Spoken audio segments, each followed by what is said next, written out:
Nós repudiamos tudo isso aí. Não procede, Foi com todo tardio, respeito, doutor Paulo Gonet, mas veio. que eu colaborei com o 8 de janeiro. Não, É verdade. Se eu pegar, pelo que fiquei sabendo, Polícia Federal, telefones, pegaram 2 telefones meus, gente do meu lado, mais Não de 1.000 sabia aparelhos nada, recolhidos, não não sabia tem de nada nada de meu hoje. ali, Não tem. estimulando aquela baderna. Olavo Edu Carvalho, melhor canal de corte do YouTube. Opa, eu sei que você não aguenta mais ouvir, eu pedi para você fazer o triplo C, curtir, comentar e compartilhar, mas eu peço porque 4 entre cada 10 pessoas sequer estão inscritas no canal e a maioria não ativa as notificações e nem curte o vídeo e isso prejudica o nosso algoritmo. Então ajuda a gente aí. Obrigadão. Senhor relator, a minha primeira indagação para o senhor Bolsonaro é o seguinte: quando daquela live de 29 de julho de 2021, as pesquisas de opinião já mostravam uma queda de popularidade do governo que ele liderava. E nesse momento também começaram a ser intensificados os ataques ao processo eleitoral. Eu gostaria de saber do senhor Bolsonaro se é possível extrair uma relação de causa e efeito entre esses fenômenos. Por favor. A causa e o efeito é a condução do TSE. Eu não falo a palavra Condução do Alexandre é a são causa. críticas, como vi aqui, crítica do então candidato Isso, Dino, perfeito. tá? Crítica. Carlos Lupe, Brizola, Zé Disseu e tantos outros parlamentares. Então a crítica, no meu entender, está longe de ser um ataque. A imprensa gosta de usar a palavra ataque quando está o meu nome Muito bom. ali no balcão. Então, respeitosamente, eu não... Muito refuto bom. a palavra ataque. Críticas, no meu entender, no Estado Democrático de Direito, são bem-vindas. Fundamental. A melhor resposta. Mas do a pergunta do doutor Procurador-Geral, chame de ataque ou crítica, é se o senhor vê relação entre queda nas pesquisas eleitorais e o aumento de críticas à justiça eleitoral. Olha, o que eu vejo, né, que está num crescente até, eu acredito que a Justiça Eleitoral deve ter uma iniciativa, porque a desconfiança não começou comigo, começou com o Brizola lá nos anos 90, passou para o Flávio Dino, uma crítica realmente bastante contundente em 2012, entre outras pessoas que criticam essa forma de votação. Então, acredito que nós, os senhores, no caso, se o cara está fora do baralho, tem que tomar uma providência para restabelecer a credibilidade da população junto ao sistema eleitoral nosso. Obrigado. Senhor ministro relator, eu gostaria de lembrar alguns fatos para extrair uma pergunta. Em entrevista concedida no dia 3 de agosto de 2021, o senhor Bolsonaro afirmou: se o ministro Barroso continuar sendo insensível, como parece que está sendo insensível, quer processos contra mim, se o povo assim o desejar, porque devo lealdade ao povo brasileiro, uma concentração na Paulista para darmos um último recado para aqueles que ousam açoitar a democracia. Repito, o último recado para que eles entendam o que está acontecendo. Passem a ouvir o povo. Eu estarei lá. Em seguida, no dia 7 de setembro de 2021, o senhor Bolsonaro voltou a desferir ataques ao ministro Roberto Barroso, especialmente também a Vossa Excelência, ministro Alexandre de Moraes. Que prova que o Alexandre de Moraes não poderia estar nessa caceta do Tribunal Federal à desse época, julgamento. O ministro Luiz Fux, o senhor Bolsonaro disse: ou o chefe desse poder enquadra o seu, ou esse poder pode sofrer aquilo que não queremos. Eu gostaria de saber qual era o objeto dessa ameaça feita publicamente. O que é que o Poder Judiciário poderia sofrer? Por favor. Senhor Procurador, o senhor deve conhecer meu temperamento dentro do Congresso. Eu respondi uns 20 processos de cassação lá dentro. um pouco explosivo. Muitas vezes errei. Quanto ao senhor ministro Barroso, ele foi advogado lá atrás, do Cesare Battisti. Ele trabalhou aqui para que ele permanecesse no Brasil. E eu, como parlamentar, trabalhar para ele ser extraditado para a Itália. Então tivemos um embate lá atrás. O senhor pode ver. Ao sair de uma reunião da UNE, ele falou, né, derrotamos o bolsonarismo. Né? A gente tem algo pessoal entre nós dois. Assim, eu relevo muita coisa. Parece que ele não marcou isso aí, não me esquece. Então, esse atrito com o então advogado Barroso vem lá de trás. Não tem nenhuma ameaça a nenhum poder. O senhor nunca viu tomando nenhuma providência contra um poder sequer da República. Nenhum. Nada. Isso é verdade. Fecha nenhuma. Isso, fecha aquilo, zero. Desabafei muitas vezes porque eu entendi que certas decisões, né, a gente tem que respeitar, tem que cumprir, mas eu reagi a essas decisões. Não existia nada de concreto para ser feito contra o Poder Judiciário, no caso, como Vossa Excelência falou agora há pouco aí. Após a proclamação... Disse que fazia bravata, na verdade, na prática, falou que fez bravata. Senhor ministro relator, houve notórias convocações populares em redes sociais de um levante contra o estado de intervenção militar, medidas de exceção, e isso deu lugar a fechamento de rodovias em diversos pontos do país, a instalação de acampamentos de pessoas clamando por intervenção militar, quer dizer, golpe de Estado. Que deu lugar foi a ação do Alexandre, o seu filho da puta. Eu gostaria condução do Alexandre que deu lugar a isso.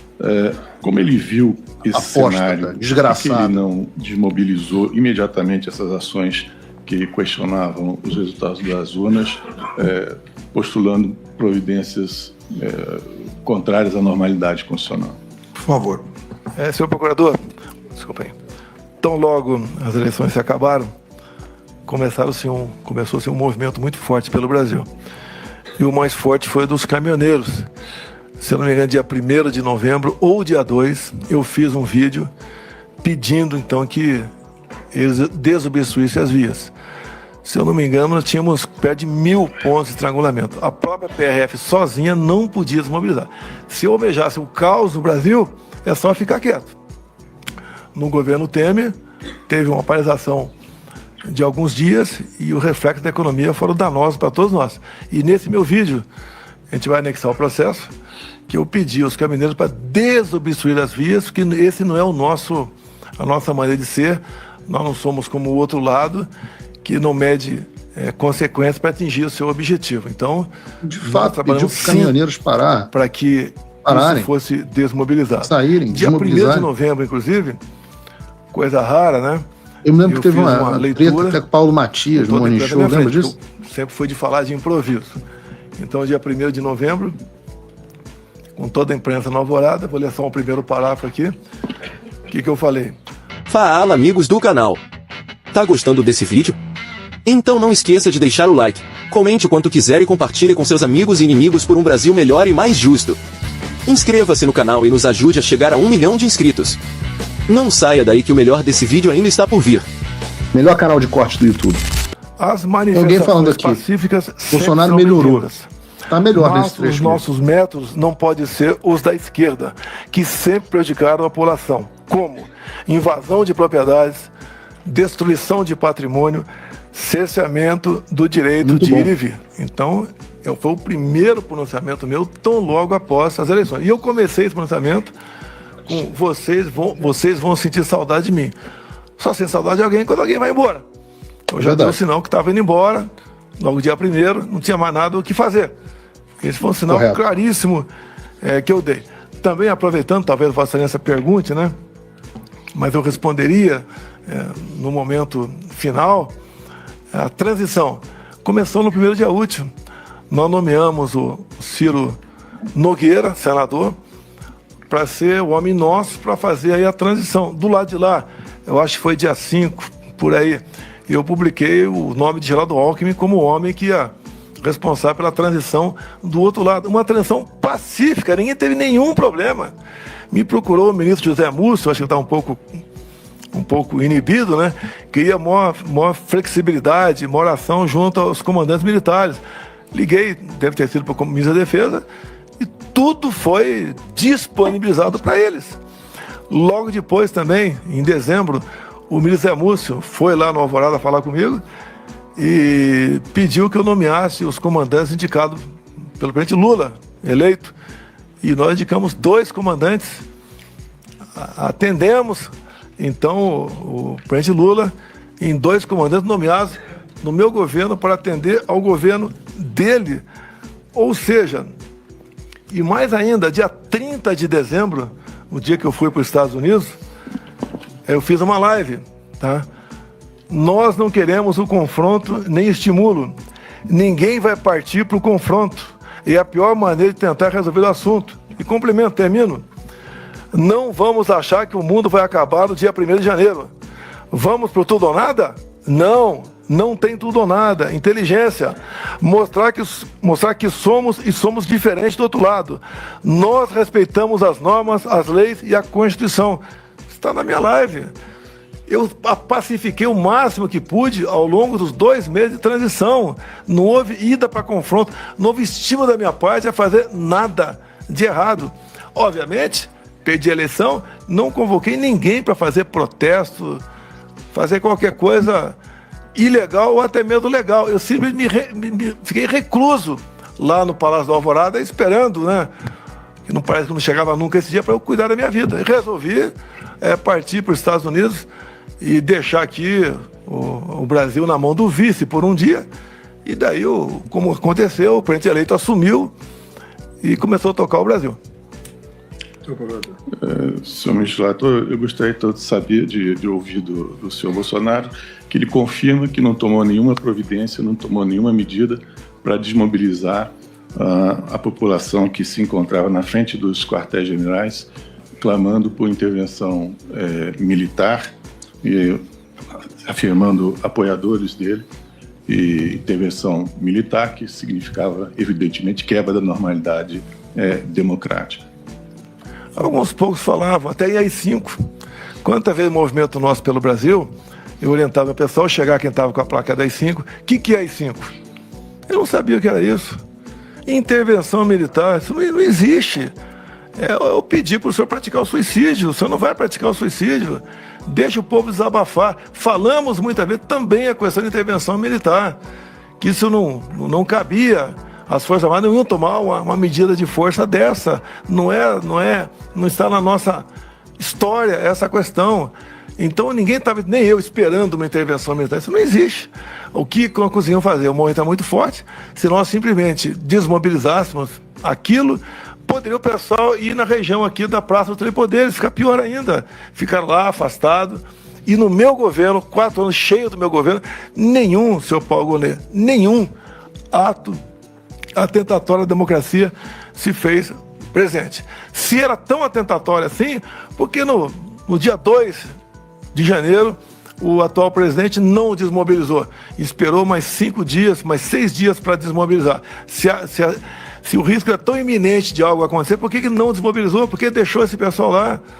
Agora, como já disse aqui, quarta, quinta-feira, que antecedeu o de janeiro, tinha em torno de 300 pessoas ou menos aqui em frente ao Forte da Paz. Já chegou a ter mais de 20 mil pessoas ali. Ou seja, tudo estava se acabando, tudo conforme nós planejamos, tudo voltando para a normalidade. E, infelizmente, eu não sei porque a Polícia Federal não apurou, quem convocou essas pessoas, em especial de outros estados, para vir aqui no dia 8 de janeiro. No meu entender, não tinha dificuldade de descobrir quem convocou, né? E saber como aquilo aconteceu. Essas pessoas foram embora, voltaram aos seus ônibus, foram embora, deixou o pessoal que estava lá já acampado lá, sofrendo as consequências que, no meu entender, a grande maioria sequer esteve próximo do prédio de poderes, que inclusive nós repudiamos essa questão. Eu lembro muito bem, no dia 8 de janeiro, desde o dia 7 estava passando mal, o bicho intestinal, que é uma coisa que vai num crescente. Dia 8 passei mal pra caramba e dei uma tuitada às 9h17 da noite dos Estados Unidos. Manifestações pacíficas, na forma da lei, fazem parte da democracia. Contudo, depredações e invasões de prédios públicos, como ocorrido no dia de hoje, assim como os praticados pela esquerda em 2013 e 2017, fogem à regra. Nós repudiamos tudo isso aí.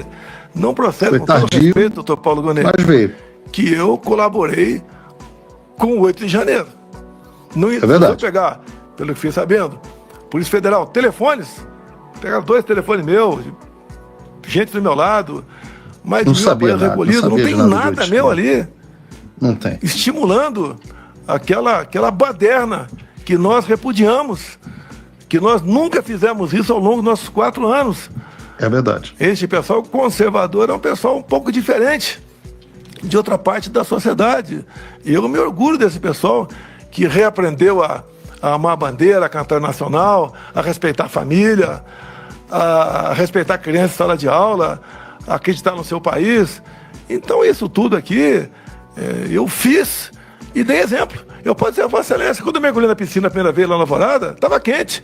Chamei o pessoal lá, é elétrico ou é solar? Elétrico, desliga. Eu nunca gastei 1 centavo do meu cartão corporativo particular. A empresa gastava horrores. Nunca gastei 1 centavo. Entreguei os 48 extratos zerados. Tá? Quando eu viajava para o Brasil, dormia em hotel de trânsito. Custava em torno de 60, 70 reais. Pagava. Fora do Brasil, ficava em embaixada. Eu não pedi a minha aposentadoria da Câmara dos Deputados. Mas não tem nada a ver com depois. Passei 4 anos sem a aposentadoria das Câmaras dos Deputados para ninguém começar a me atacar. Ele ganha, na época, né? Vai ganhar 20 mil da Câmara, 30 de presidente, 12 do Exército. Não fiz isso. Fiz o melhor de mim dando o exemplo. E a melhor coisa que pode fazer é o exemplo. Agindo dessa maneira. As minhas férias eram um quartel lá no Guarujá. E geralmente sozinha, minha esposa não gostava de ir para lá, ficava aqui com a família dela na Ceilândia aqui em Brasília, pô.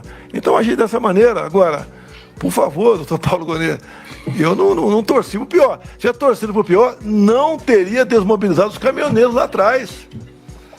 E talvez pela minha figura, o pessoal não fez absurdo. Agora tem sempre os malucos ali que ficam com aquela ideia, né, de AI-5, intervenção militar, que as Forças Armadas, os chefes militares jamais iam embarcar nessa, porque o pessoal estava pedindo ali, até porque não cabia isso aí.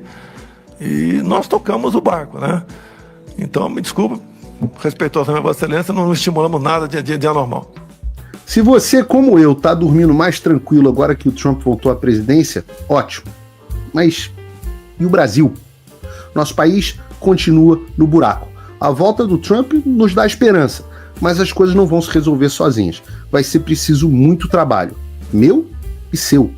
E não adianta xingar muito nas redes sociais achando que isso resolve alguma coisa. Não tem salvador da pátria. Não tem um político que vai resolver por você. A responsabilidade é sua. Eu larguei tudo para me dedicar a isso. E você? Como você pode ajudar sem abandonar as suas obrigações? Simples. Apoie quem está na linha de frente. Sem isso, esse trabalho simplesmente não continua. Acesse www.paulofigueiredoshow.com/apoie e com a partir de $5 por mês, garanta que isso siga em frente. Se puder ir além, torne-se meu patrono Gold e participe do meu grupo privado e ajude a definir as minhas próximas pautas. A diferença entre vencer e perder está na ação. Durma tranquilo, sabendo que você fez a sua parte.